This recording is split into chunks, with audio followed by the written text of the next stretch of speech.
When rescue teams found the camping tent suspended impossibly between two mountain cliffs, 200 feet above the ground, they thought it was just debris blown by wind. But when they rappelled down to investigate, what they discovered inside would challenge everything they thought they knew about physics, family bonds, and the mysteries hidden in our national parks. But here's what made investigators' blood run cold. Carbon dating tests on the tent fabric showed it had only been exposed to the elements for 6 months, not 5 years, which meant that somehow, somewhere, the Thompson family had been living normally until just 6 months ago. The question wasn't where they had disappeared to 5 years earlier. It was where they had been hiding, and why they had suddenly vanished again. The story begins 5 years earlier, on a crisp October morning in 2019, when Mark Thompson loaded his Toyota pickup truck with camping gear and the excited chatter of his 8-year-old twin daughters, Emma and Sarah. Mark was the kind of father who believed in teaching his children to love the outdoors from an early age. A mechanical engineer by trade and an experienced mountaineer by passion, he had been planning this weekend camping trip to the Colorado Rockies for months. Emma and Sarah Thompson were as different as twin sisters could be, yet they shared an infectious enthusiasm for adventure that made Mark's heart swell with pride. Emma, the older twin by 12 minutes, was methodical and cautious, always asking questions about wildlife safety and proper hiking techniques.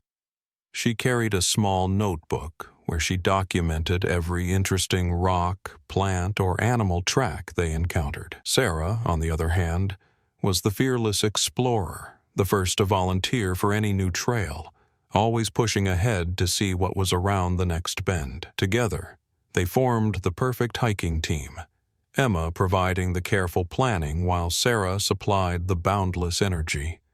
Their mother, Jennifer Thompson, watched from the front porch as Mark secured the last of the camping equipment in the truck bed. She had wanted to join them on this trip, but a work conference in Denver meant she would have to miss this particular adventure. It was a decision that would haunt her for years to come. "Remember, no climbing without safety gear," Jennifer called out, giving Mark a kiss goodbye. "And call me when you reach the campsite." "Always do," Mark replied, his arm around both daughters. "We'll be back Sunday evening with stories and pictures." The Thompson family had been camping together since the twins were 4 years old.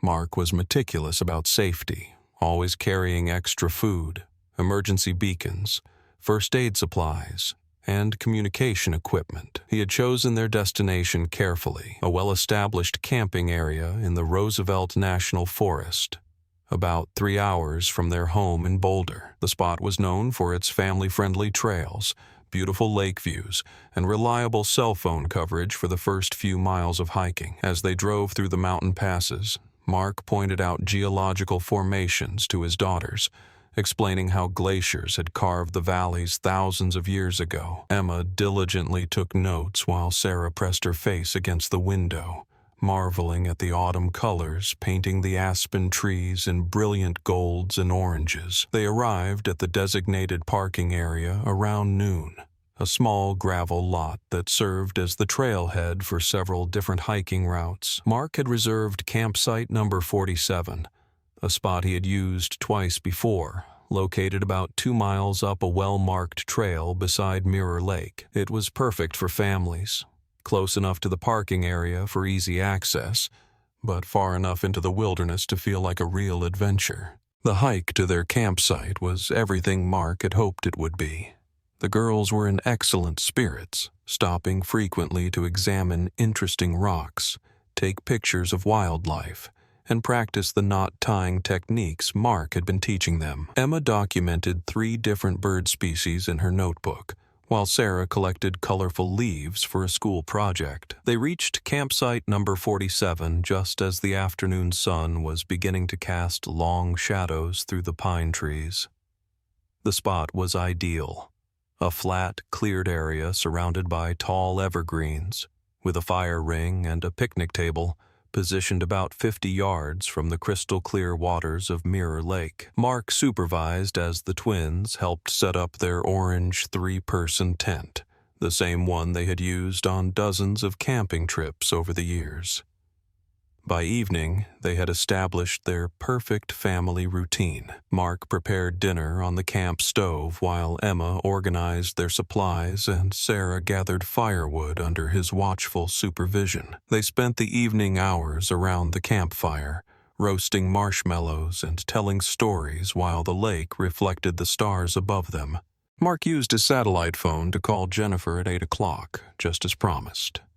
The conversation was brief but warm, with both girls taking turns to describe their favorite moments from the day. Emma talked about the hawk she had observed hunting near the lake, while Sarah excitedly recounted how she had helped their father start the campfire. Jennifer could hear the happiness in their voices, and Mark's quiet satisfaction as he listened to his daughters chatter about their plans for the next day. "We're going to hike the Ridge Trail tomorrow," Mark told his wife. "It's only 3 miles round trip, and the girls are excited to see the waterfall at the end." "Be careful," Jennifer said, the same words she always used when they went on adventures without her. "I love you all." "Love you too," Mark replied. "We'll call you tomorrow evening." That was the last conversation anyone would have with the Thompson family for 5 years. The next morning dawned clear and cold, with frost covering the tent and their camping equipment. According to the logbook Mark always kept, they broke camp early, around 7 a.m., and began their planned hike to the Ridge Trail waterfall. Mark's final entry in his camping journal read, "Beautiful morning. Girls excited about waterfall hike. Should be back by afternoon for hot chocolate and cards." But Mark Thompson and his 8-year-old twin daughters never returned to their campsite. They never came back to their truck in the parking lot. They simply vanished into the Colorado wilderness as if they had never existed at all. The first sign something was wrong came on Sunday evening when Jennifer Thompson called her husband's cell phone and heard it ring from inside their abandoned truck. The first sign something was wrong came on Sunday evening when Jennifer Thompson called her husband's cell phone and heard it ring from inside their abandoned truck in the parking lot. By Monday morning, when Mark still hadn't answered any of her increasingly frantic messages, Jennifer made the 3-hour drive to the Roosevelt National Forest herself. What she found at the trailhead parking area would be seared into her memory forever. Mark's Toyota pickup sat exactly where he had parked it 3 days earlier, covered in a light dusting of snow from an overnight mountain storm. The truck was unlocked, which was completely unlike Mark's careful nature. Inside, Jennifer found her husband's cell phone on the dashboard, his wallet in the glove compartment, and the truck keys sitting on the driver's seat. Most disturbing of all, the emergency beacon that Mark always carried was still in the truck's center console, unused. Jennifer immediately called 911, and within 2 hours, the Boulder County Sheriff's Office had initiated a missing persons investigation. By Tuesday morning, what would become one of the largest search and rescue operations in Colorado history was underway. Search and Rescue Coordinator Jake Morrison had been handling missing persons cases in the Rocky Mountains for over 15 years, but the Thompson case immediately stood out as unusual. Mark Thompson wasn't the typical missing hiker. His background check revealed an Eagle Scout with extensive wilderness training, a man who had climbed several 14,000-foot peaks, and someone who was obsessively prepared for outdoor emergencies. This guy carried 3 different ways to start a fire, 2 GPS devices, and enough emergency food for a week. Morrison told his team during the initial briefing, "He's not the kind of person who just gets lost. Something happened to this family." The initial search focused on the Ridge Trail, the route Mark had mentioned in his final phone call to Jennifer. The 3-mile trail was well-maintained and clearly marked, leading to a spectacular waterfall that was popular with families. Search teams covered every inch of the trail within the first 48 hours, finding absolutely no trace of the Thompson family. As the search expanded, volunteers from across Colorado joined the effort. At its peak, more than 200 people were involved in the operation, including professional search and rescue teams, volunteer hikers, horseback riders, and helicopter crews with thermal imaging equipment. They searched a grid pattern covering over 50 square miles of wilderness, focusing on every trail, creek bed, cliff face, and hidden valley in the area. The search efforts revealed puzzling details that only deepened the mystery. On the Ridge Trail, about 1 mile from the trailhead, search teams found Emma's distinctive purple hair ribbon tied to a tree branch at about shoulder height for an 8-year-old child. The ribbon appeared to have been deliberately placed as a marker, not accidentally snagged. However, beyond that single clue, there was no sign that the Thompson family had ever been on that trail. Even more confusing, tracker dogs brought in from Denver were unable to pick up any scent trail beyond the immediate area of the parking lot. The dogs could clearly detect the family's scent around Mark's truck and for about 20 yards into the forest. But then the trail simply ended, as if the family had vanished into thin air. Professional trackers examined the ground conditions around the parking area and the beginning of every trail. The light snow that had fallen Sunday night should have preserved any footprints made before then, but the only tracks they found belonged to the search teams themselves. It was as though the Thompson family had never left the parking lot, despite clear evidence that they had planned a hiking trip. Dr. Sarah Chen, a geology professor from the University of Colorado who specialized in mountain rescue operations, joined the search team on day 5. Her expertise in reading terrain and understanding mountain weather patterns had helped solve several previous missing persons cases, but the Thompson case left her baffled. "In my professional opinion," Dr. Chen reported to the search coordinators, "this family disappeared in a way that defies logical explanation. Based on Mark Thompson's experience level and preparation, they should have been able to survive any normal wilderness emergency. And based on the ground conditions and weather patterns, we should have found some trace of their passage. The complete absence of evidence suggests either an extremely unusual accident or something that goes beyond conventional search and rescue scenarios." As days turned into weeks, the massive search operation began to scale down. Helicopters had surveyed every accessible valley and cliff face. Ground teams had covered hundreds of miles of trails and off-trail terrain. Cave rescue specialists had explored every known cave system in the region. Mountain rescue climbers had rappelled down every cliff and crevice that could conceivably hide a family. The investigation expanded beyond just searching the wilderness. Detectives interviewed everyone who had been in the area that weekend, including other campers, park rangers, and local residents. They analyzed Mark's credit card records, phone records, and computer files, looking for any indication of problems in his marriage, financial troubles, or reasons he might want to disappear voluntarily. What they found only reinforced the image of Mark Thompson as a devoted father and responsible outdoorsman. His marriage to Jennifer was stable and loving. Their finances were secure.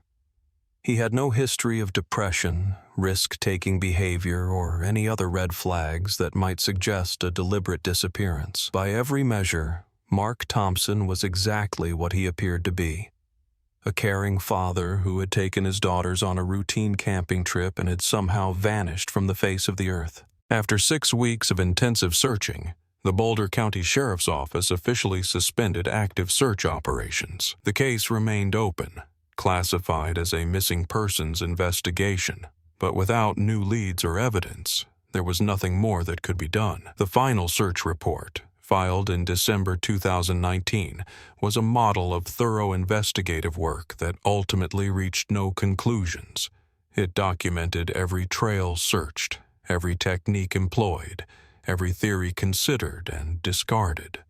The report's conclusion was stark in its honesty. Despite extensive search efforts involving over 200 personnel and covering more than 50 square miles of wilderness terrain, no evidence has been found to indicate the fate of Mark Thompson and his daughters Emma and Sarah Thompson. The circumstances of their disappearance remain unexplained. For Jennifer Thompson, the suspension of the search was devastating, but not surprising. She had watched the massive effort gradually wind down, had seen the hope in the searcher's eyes slowly replaced by resignation. The mountains had swallowed her family, and despite everything modern technology and human determination could accomplish, the wilderness was keeping its secrets. 5 years passed like a slow, grinding glacier, wearing away hope while leaving the raw edges of grief sharp and unhealed. Jennifer Thompson had learned to live with the weight of not knowing, but she had never learned to accept it. Every year on the anniversary of their disappearance, she drove back to that same parking lot, sat in her car, and tried to understand how 3 people she loved could simply cease to exist. The Thompson case had become something of a local legend in Colorado hiking circles. New climbers and hikers would hear the story as a cautionary tale about the unpredictable dangers of mountain wilderness. Over time, the details had been embellished and changed through retelling, but the core mystery remained. How does an experienced outdoorsman and his 2 young daughters vanish without leaving so much as a footprint? For Jake Morrison, the search coordinator who had led the original rescue operation, the Thompson case represented the most frustrating failure of his career. He had retired from active search and rescue work 3 years after the disappearance, but he still received occasional calls from people claiming to have seen the family or offering new theories about what might have happened. None of these leads had ever amounted to anything substantial. Then, on a crystal-clear morning in September 2024, everything changed. Professional rock climber Alex Rodriguez was attempting a new route on the eastern face of Devil's Thumb, a challenging granite spire about 15 miles from where the Thompson family had originally disappeared. Alex had been climbing for over 12 years, specializing in multi-day big wall routes that required him to sleep on narrow ledges hundreds of feet above the ground. He was the kind of climber who noticed things that others might miss. Someone trained to spot unusual features in rock faces and cliff systems. It was during his approach to the climb, while studying the route through binoculars from a distant ridge, that Alex first noticed something that didn't belong. Suspended between 2 cliff faces, at least 200 feet above the rocky talus below, was what appeared to be a large piece of orange fabric. At first glance, it looked like debris that might have been blown there by wind. But as Alex adjusted his binoculars and studied it more carefully, he realized he was looking at something far more structured. It was a tent. A complete camping tent, apparently set up and secured, hanging in space between 2 vertical rock walls with no visible means of support. Alex's first instinct was to dismiss what he was seeing as some kind of optical illusion. Rock faces could play tricks on the eyes, creating false impressions of depth and distance. But the more he studied the suspended tent through his binoculars, the more convinced he became that he was looking at something genuinely impossible. The tent appeared to be a standard 3-person camping tent, orange with gray trim, positioned as if it were sitting on level ground despite hanging in midair. Alex could see guy lines extending from the tent corners, but they didn't appear to be attached to anything. The tent wasn't hanging from above like a suspended load. It was simply floating between the cliff faces as if supported by invisible hands. Most disturbing of all, the tent appeared to be occupied. Alex could see the subtle movements of fabric that suggested someone or something was moving around inside. As he watched through his binoculars, mesmerized and increasingly unsettled, he saw what looked like a small hand briefly appear at the tent's entrance, as if someone inside was looking out. Alex immediately called the Boulder County Sheriff's Office. His initial call was met with polite skepticism until he identified himself as a professional climber and provided his credentials. When he insisted that he was looking at what appeared to be an occupied tent suspended impossibly between cliff faces, the dispatcher agreed to send someone to investigate.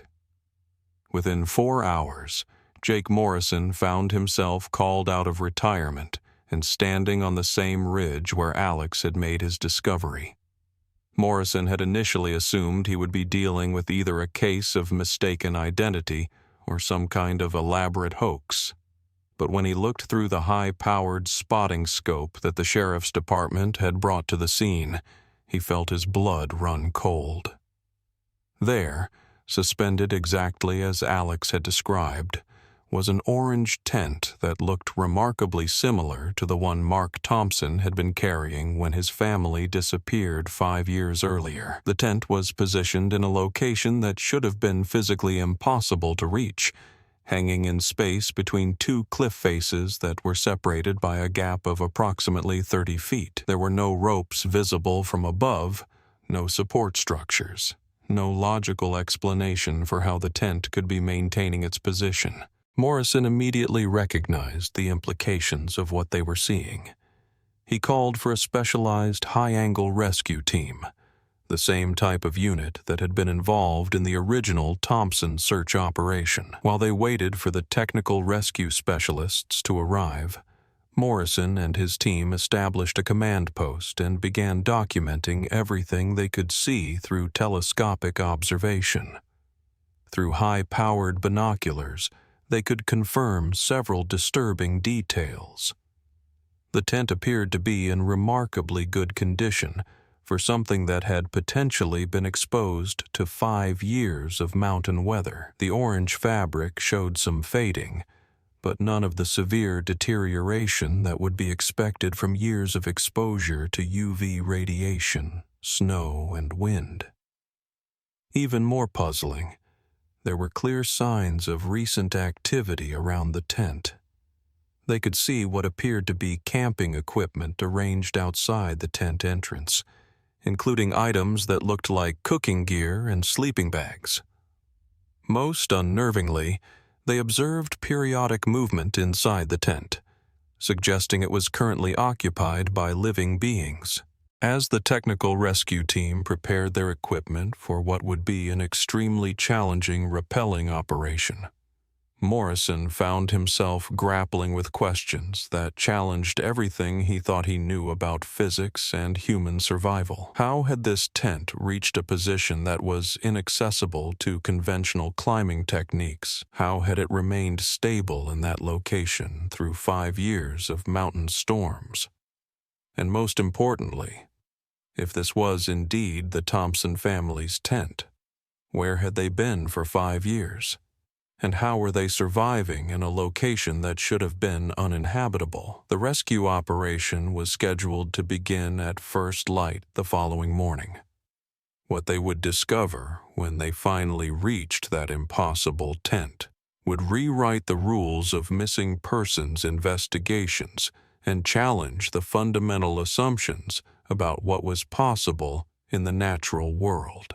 The rappelling operation to reach the suspended tent required 6 hours of preparation and some of the most advanced high-angle rescue techniques available. The technical team had to establish anchor points on both cliff faces and create a complex rigging system that would allow them to reach the tent's location safely. Even for experienced mountain rescue specialists, this was unlike anything they had ever attempted. Lead rescue technician Maria Santos was the first person to reach the tent. A veteran of over 200 technical rescues, Maria had rappelled into everything from avalanche zones to collapsed buildings. But as she approached the suspended tent, She felt a growing sense of unease that had nothing to do with the technical challenges of the operation. "Command, I'm at the tent location," Maria radioed back to the team on the ridge. "I need you to understand what I'm seeing here because it doesn't make sense." The tent was indeed suspended in midair, but not in any way that conventional physics could explain. As Maria examined the structure up close, she found that the tent's guy lines extended outward from each corner, but they weren't attached to anything visible. The lines simply ended in space, as if they were somehow anchored to invisible support points. The tent itself showed no signs of the stress or deformation that would be expected from an object hanging unsupported for any length of time. Even more puzzling, the tent appeared to be resting on what felt like a solid, invisible surface. When Maria pressed her hand downward beneath the tent floor, she encountered resistance, as if there were an invisible platform supporting the entire structure. She could feel the edge of this invisible surface, which seemed to extend about 2 feet beyond the tent's perimeter in all directions. "Command, this is going to sound crazy, but the tent is sitting on something that I can't see," Maria reported. "It feels solid like a rock ledge, but there's nothing there." Inside the tent, Maria made discoveries that would challenge everything the investigation team thought they knew about the Thompson family's disappearance. The tent was indeed Mark Thompson's, confirmed by the serial number on the manufacturer's label. Inside, Maria found 3 sleeping bags, all neatly arranged as if the occupants had just stepped out for a morning walk. Personal items were scattered throughout the tent in a way that suggested recent habitation. Mark's camping journal lay open, with entries that made Maria's hands shake as she read them.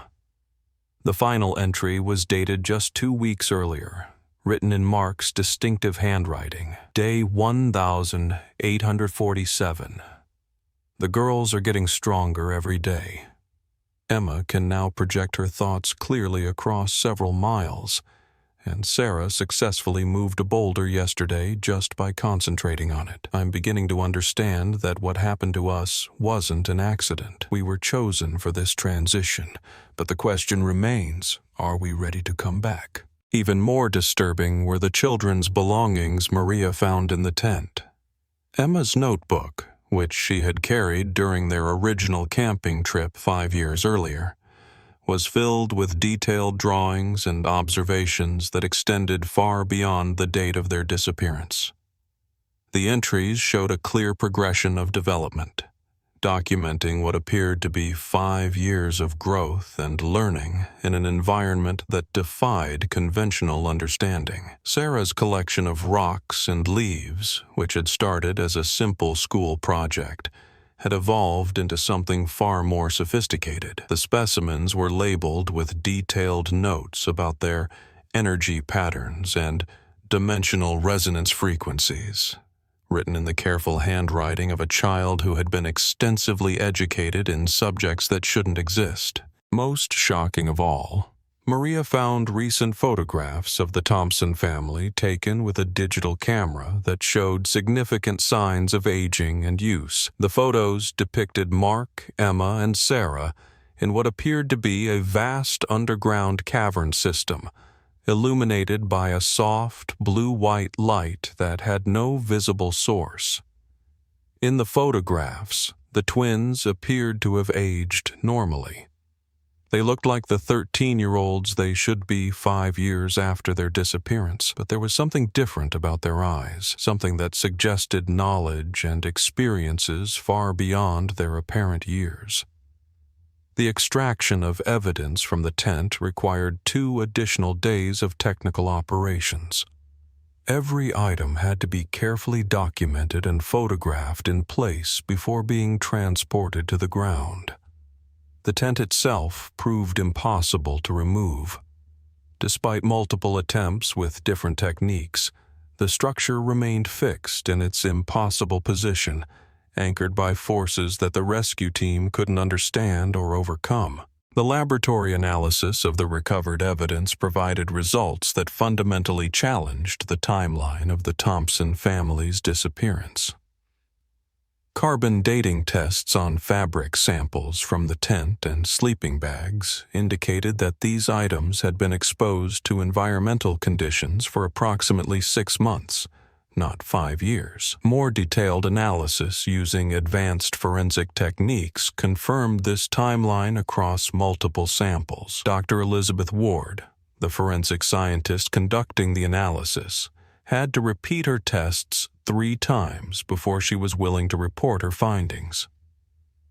According to every scientific method available to us, Dr. Ward reported to the investigation team, these materials were in active use until approximately 6 months ago. The pattern of wear, the accumulation of organic residues, and the degradation of synthetic fibers all point to the same conclusion.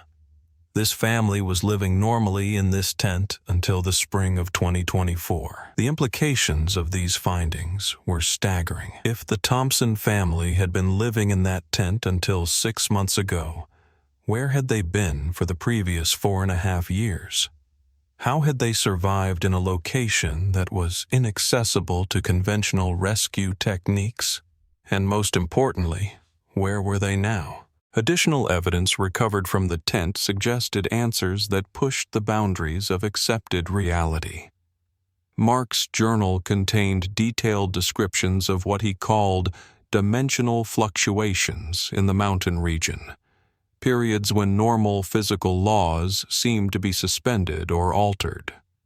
He wrote about discovering threshold zones, where his family could exist in a state that was partially removed from normal space and time. According to Mark's accounts, their disappearance hadn't been accidental. They had somehow stumbled into one of these threshold zones during their original hiking trip, and had spent the past 5 years learning to navigate between conventional reality and what Mark described as parallel dimensional space.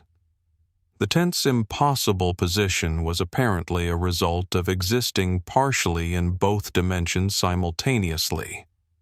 But the most disturbing revelation came from Mark's final journal entries, which suggested that their time in this altered state was ending.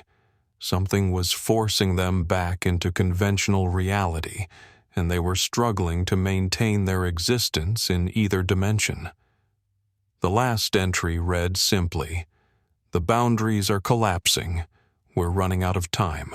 The discovery of Mark Thompson's journal entries prompted an immediate expansion of the investigation, but not in any direction that conventional law enforcement was prepared to handle. The Boulder County Sheriff's Office found itself consulting with quantum physicists, dimensional theorists, and researchers who specialized in what were politely termed anomalous phenomena.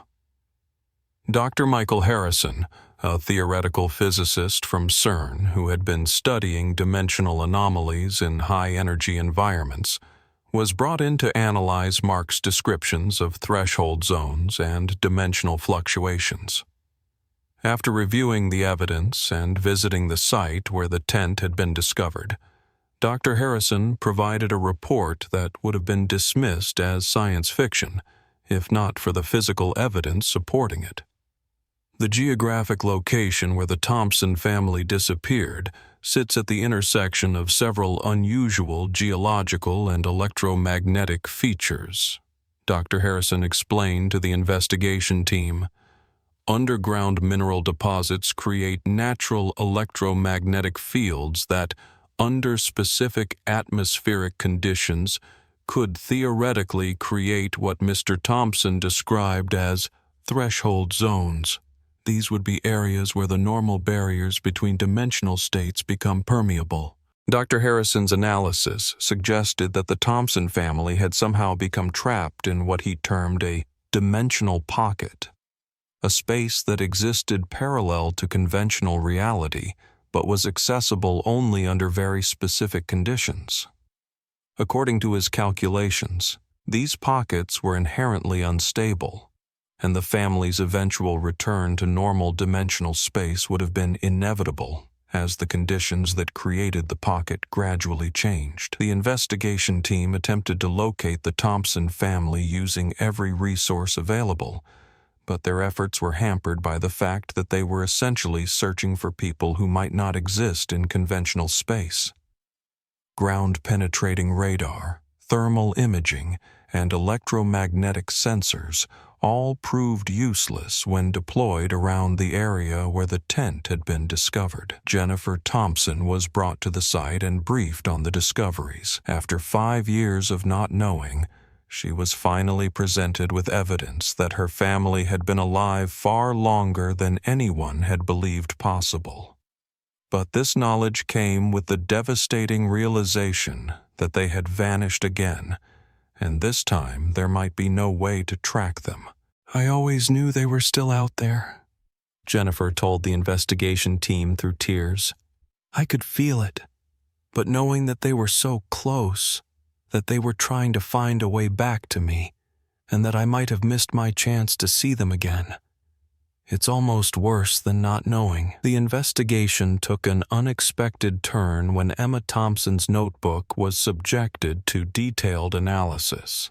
The progression of her learning suggested that she had received an education far advanced for her age. Her later entries contained mathematical concepts and scientific observations that would be challenging for graduate students. More intriguingly, Emma's notebook contained detailed maps of what appeared to be underground cave systems that didn't match any known geological surveys of the area. When cave rescue specialists followed these maps, they discovered previously unknown chambers and passages that extended for miles beneath the mountain range. But the most significant discovery came when the investigation team realized that Emma's maps were still being updated. New passages appeared in her notebook even though it had been removed from the tent. Somehow, Emma was still documenting her explorations through means that no one could explain. Dr. Sarah Chen led a team into the newly discovered cave system. What they found challenged every assumption about how the Thompson family had survived for 5 years in impossible conditions. The caves contained evidence of advanced survival techniques that went far beyond conventional camping skills. The family had apparently learned to manipulate their environment in ways that suggested superhuman abilities. Water sources had been diverted and enhanced. Food storage areas had been created with perfect temperature control, despite no mechanical systems. Most remarkably, the caves showed signs of recent expansion. New passages had been carved through solid rock with industrial precision, yet there were no tool marks or evidence of conventional excavation. As the investigation continued, it became clear that the Thompson family had not simply survived. They had evolved. Mark's journal entries suggested that their time in the dimensional threshold had changed them fundamentally, giving them abilities that allowed them to exist in ways conventional humans could not. But these abilities seemed to prevent them from returning to normal life. The final entries suggested the family was struggling to maintain their connection to conventional reality. Their enhanced abilities made it increasingly difficult to exist in normal dimensional space. The investigation officially remains open, classified as an active missing persons case with unusual circumstances. The tent continues to hang impossibly between the cliff faces, monitored by remote cameras. Emma's notebook continues receiving new entries, providing the only ongoing communication with the Thompson family. Jennifer Thompson visits the site regularly, leaving messages and supplies at the cliff base, hoping her family might retrieve them. Some items disappear, though no one has observed how they are taken. The Thompson case has fundamentally changed how search and rescue operations approach missing persons investigations. Teams now carry equipment to detect electromagnetic anomalies and are trained to recognize dimensional threshold activity. The most important lesson from the Thompson family's disappearance is the reminder that our understanding of reality is far more limited than we believe. Somewhere between dimensions, a father and his twin daughters continue their impossible journey, forever changed by their encounter with mysteries hidden in our world's most remote places. Their story challenges everything we think we know about the boundaries between possible and impossible, between our world and whatever lies beyond it. In the end, the Thompson family didn't just disappear into the wilderness. They disappeared into a reality that exists parallel to our own, where the rules we take for granted simply don't apply. What moment in this incredible story resonated with you the most? Share your thoughts in the comments below, and if you enjoyed this mind-bending mystery, don't forget to subscribe for more stories that challenge everything we think we know about our world.